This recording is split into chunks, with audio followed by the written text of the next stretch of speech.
From Washington, the McLaughlin Group, the American original. For over 3 decades, the sharpest minds, best sources, hardest talk. Issue 1, Hillary on the Hill. You know, Mr. Chairman, I've said it before. I will say it again. I'll say it as many times as is necessary to respond. Chris Stevens communicated regularly with the members of my staff. He did not raise security with the members of my staff. I communicated with him about certain issues. He did not raise security with me. He raised security with the security professionals. Now, I know that's not the answer you want to hear because it's being asked in many different ways by committee members. But those are the facts, Mr. Chairman. Hillary Clinton, front-runner for the 2016 Democratic presidential nomination, was on Capitol Hill this week. Mrs. Clinton gave testimony on her 4-year service as Secretary of State between 2009 and 2013, and specifically in relation to the September 2012 terrorist attack on the U.S. consulate in Benghazi, Libya, in which 4 Americans, including U.S. Ambassador Chris Stevens, were murdered. Republicans believe Mrs. Clinton has not had the opportunity to tell the whole story, especially about the period leading up to the Benghazi attack. Democrats say Republicans are playing politics to discredit Mrs. Clinton's presidential campaign. The exchanges were sometimes heated. Here's GOP committee chairman Trey Gowdy. All right, I want to draw your attention to an email about Libya from Mr. Blumenthal to you dated April 2011. It will be Exhibit 67. And this is informative. Should we pass on, and in parentheticals, unidentified to the White House? If you were going to pass something on to the White House, why would you take off the identifiers?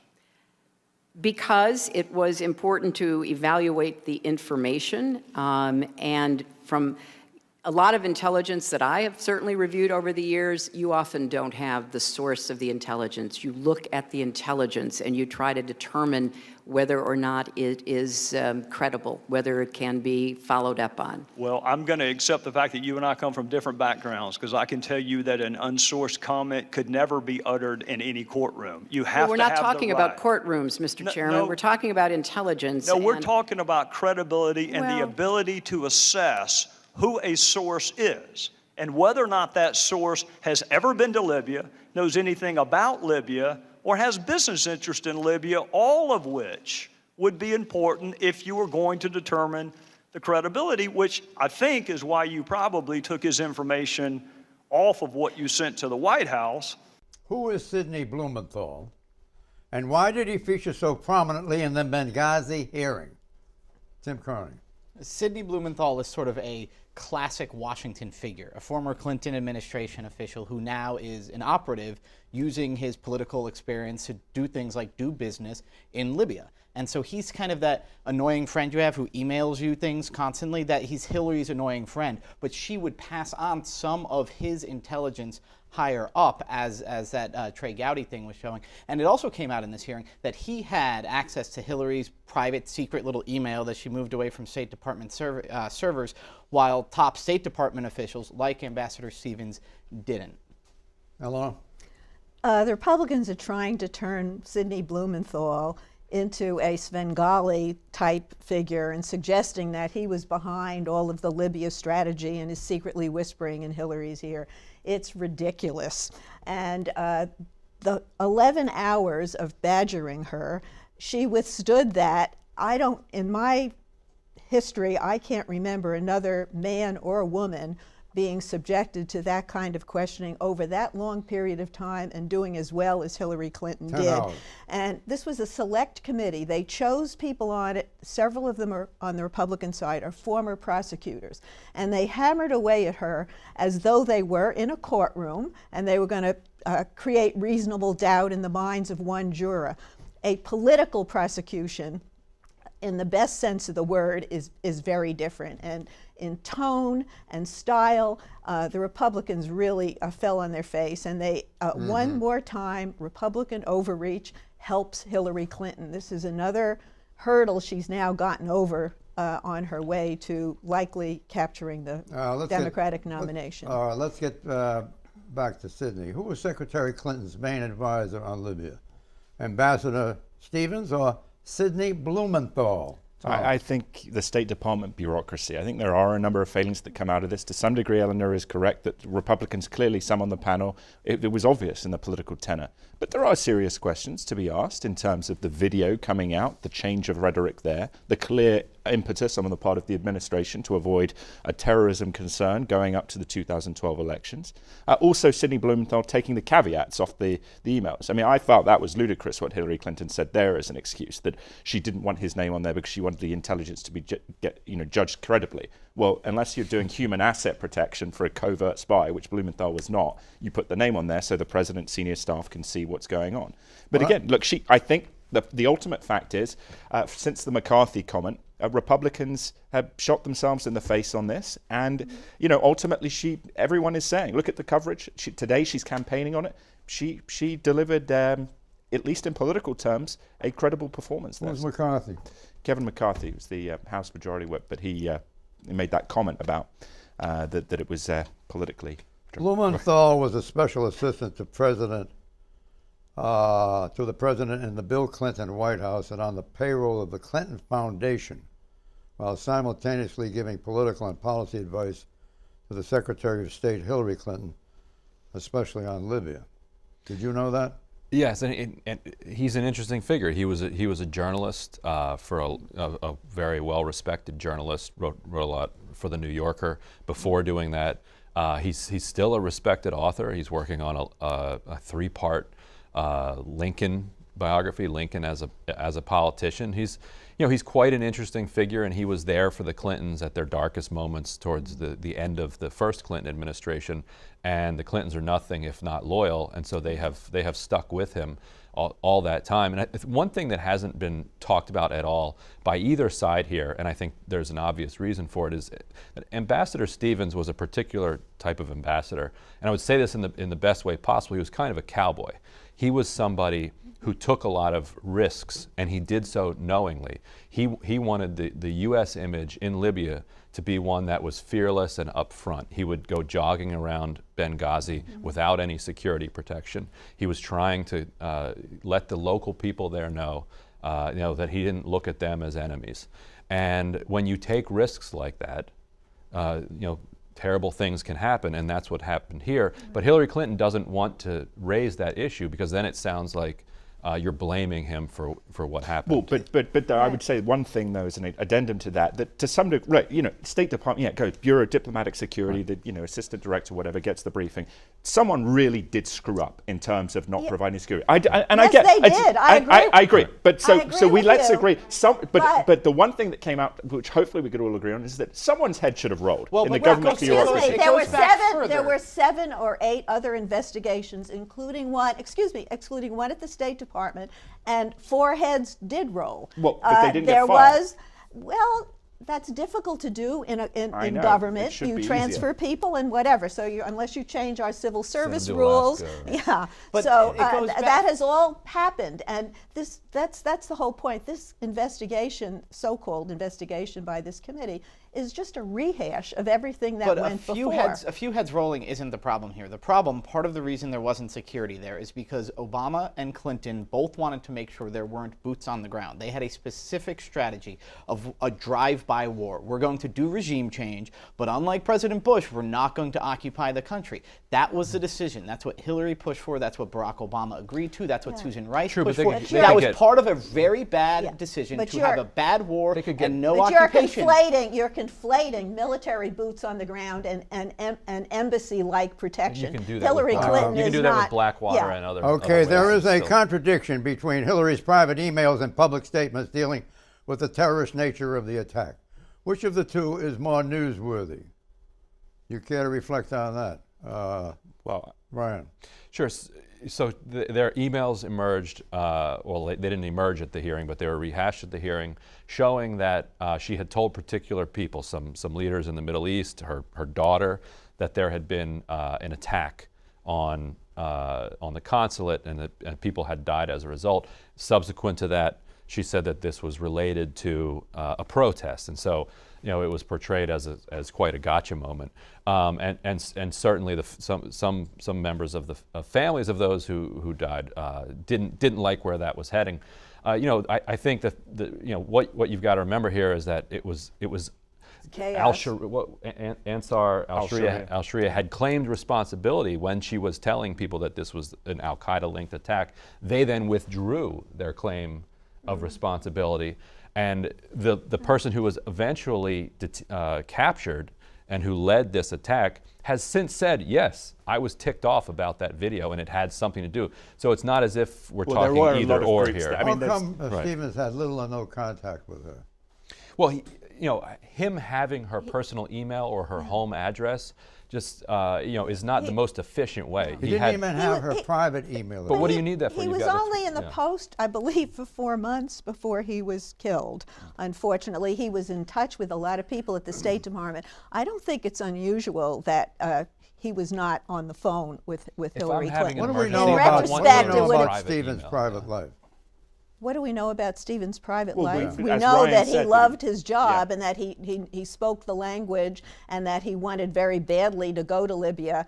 And he never asked that the consulate be shut down. We also know that the outpost was a CIA installation, and I thought the point was made by the Democrats that why wasn't David Petraeus sitting there as a witness as well, and why wasn't Leon Panetta, the former defense secretary, sitting there, because there were intersecting lines of authority that night. It wasn't only Hillary Clinton, and in fact, she played a minimal role.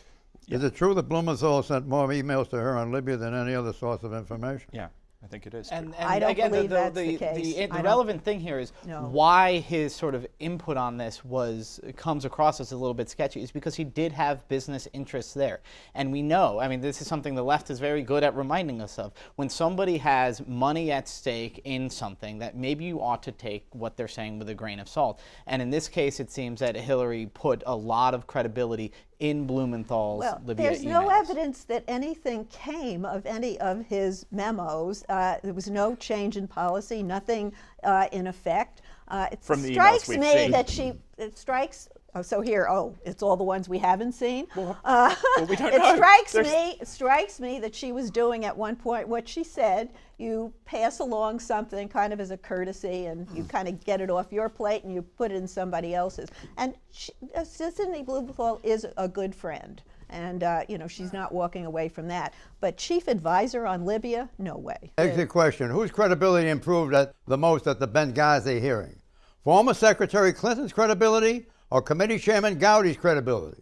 Hillary or Gowdy? Hillary won easy. Hillary, slam dunk. Yeah, politically, Hillary won. Gowdy was the one sweating. Hillary was fine. Gowdy was the one sweating, right. What was all this? The oil, man. That's brutal. Issue 2, Trudeau Part 2. Canadians from all across this great country sent a clear message tonight. It's time for a change in this country, my friends, a real change. 42 years of age, Justin Trudeau will become the next Prime Minister of Canada.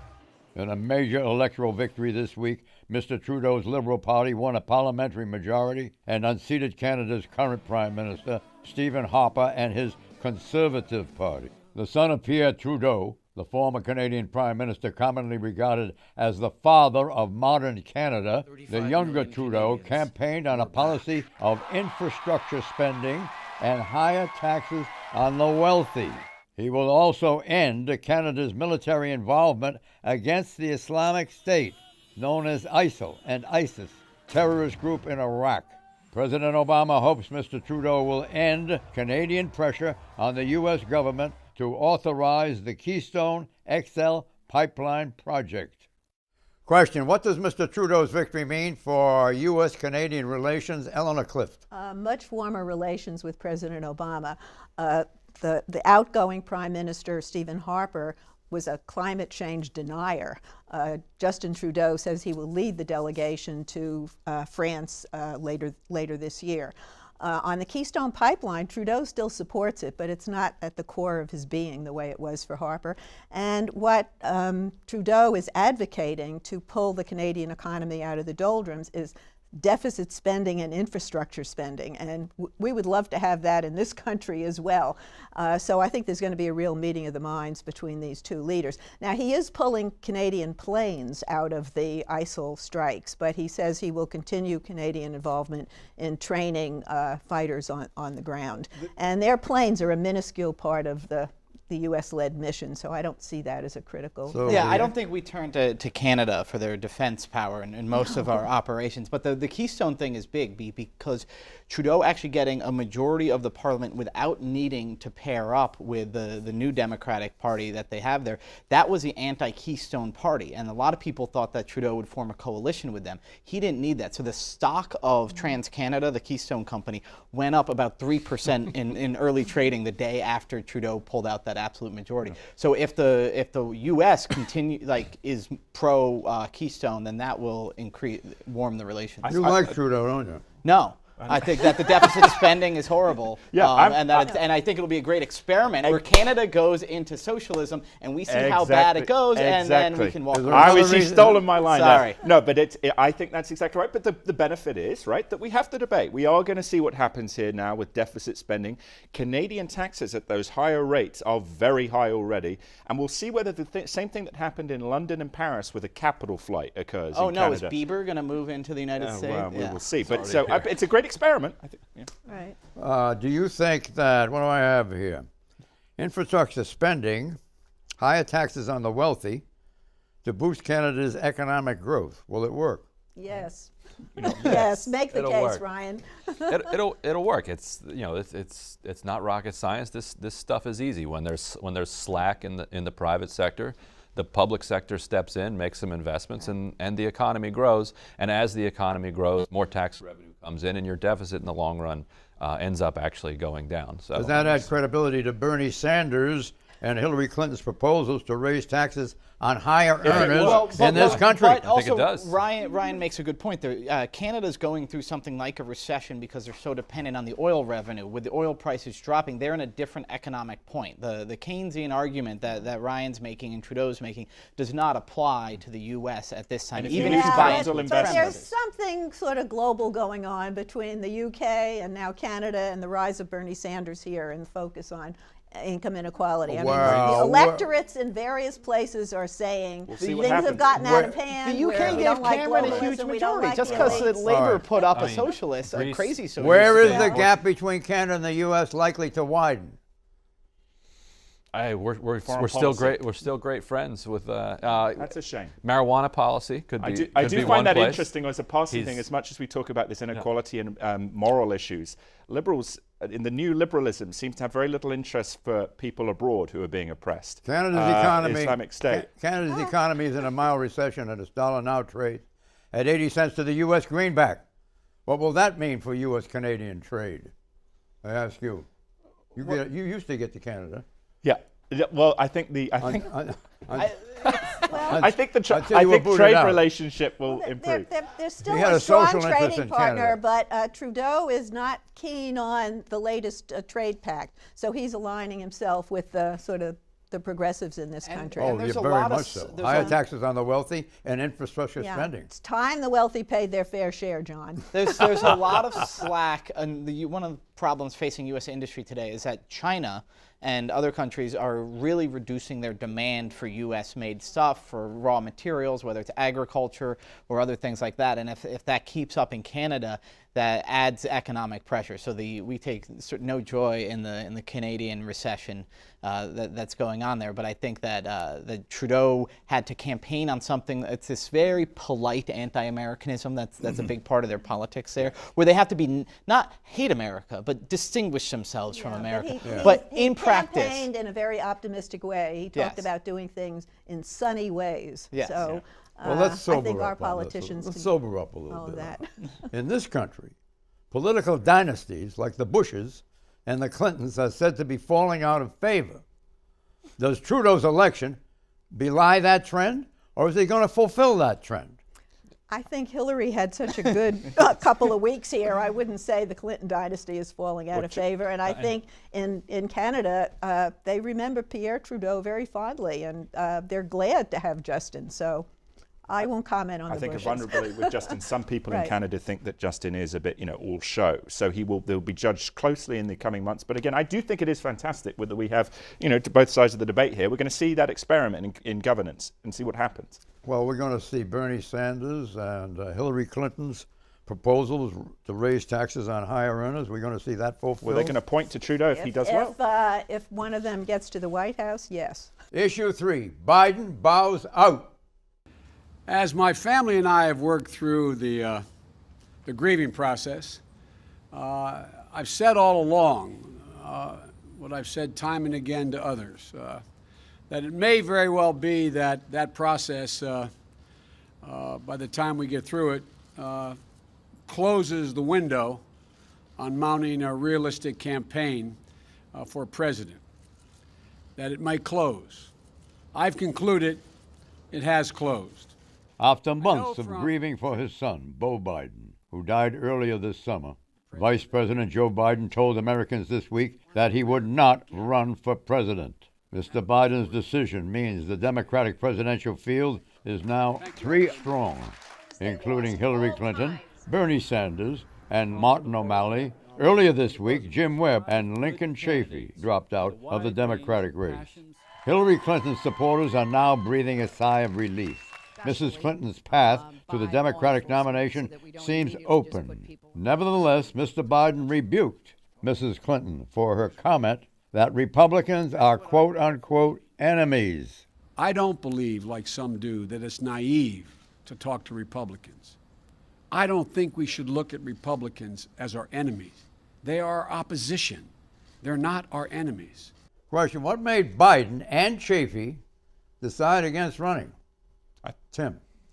Well, part of it was what Biden was just saying there, that his message doesn't actually resonate with the Democrats now, that idea of working with Republicans. Democrats have decided, as Barack Obama has, that that's sort of a bygone era. But another is he actually was sort of quasi-running for a while there. He was trying to figure out, he was calling donors, he was calling would-be supporters to see if he could get them. I think he probably found so many of them were on the Hillary train now. Even if they would have joined him months ago, now they were already, on board with Hillary.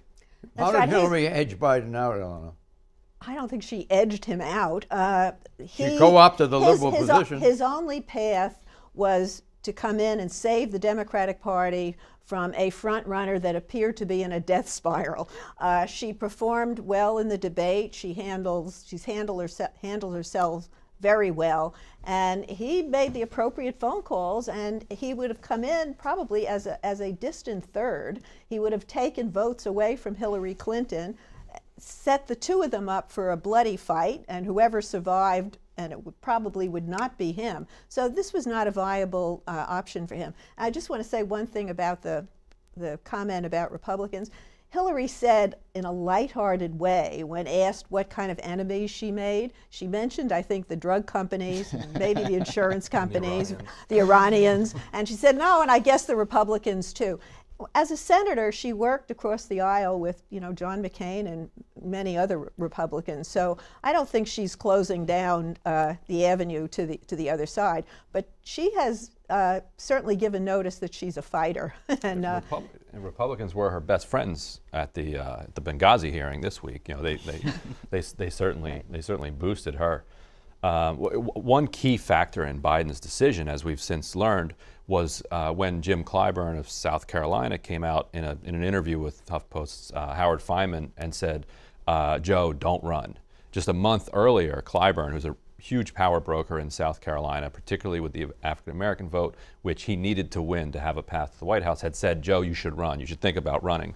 And so in the period of a month, that had changed. He has deep respect for Clyburn, and when he saw that, seems to have pushed him over the edge. Hillary also used policy issues to edge him off the radar. Over the summer, she moved sharply to the left by opposing the Keystone XL pipeline. Yeah. Remember that? TPP. Yeah. Opposing the TPP trade agreement and proposing free college tuition and income redistribution.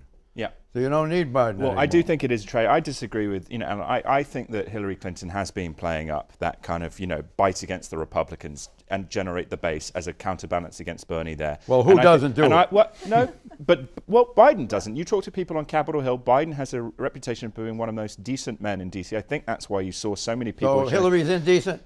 Compared to him, yeah. She is. I think Joe Biden is, and that speech he made, although he was articulating a lot of liberal things, John, he was very passionate and actually, I would say, inspiring to some degree. And I think a lot of Democrats should watch that speech. Prediction, Tim.